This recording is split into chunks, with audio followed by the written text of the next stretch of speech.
আসসালামু আলাইকুম প্রিয় বন্ধুরা, কেমন আছেন? আজ আপনাদেরকে দেখাবো গাম্বু ভ্যাকসিন কিভাবে প্রস্তুত করতে হয় এবং মুরগির বাচ্চাকে কিভাবে প্রয়োগ করতে হয় তা আমি আজ ভিডিওর মাধ্যমে দেখাবো। মনোযোগ সহকারে দেখতে থাকুন। সামনে কোনো ভিডিওতে গাম্বু রোগের কারণ, প্রতিরোধ এবং বিভিন্ন বিষয় নিয়ে আলোচনা করব। সে পর্যন্ত আপনারা অপেক্ষা করুন। নিত্য নতুন ভিডিওগুলো পেতে আপনারা বেল বাটনে সাবস্ক্রাইব করে রাখুন এবং বেল বাটনে প্রেস করুন, যাতে নিত্য নতুন ভিডিওগুলো আপনাদের কাছে সবার আগে পৌঁছে যায়।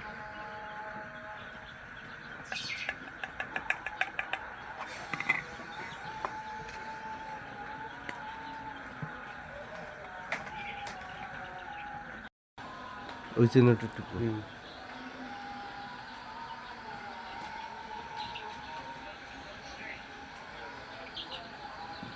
বন্ধ হয়ে ওই চিহ্নটা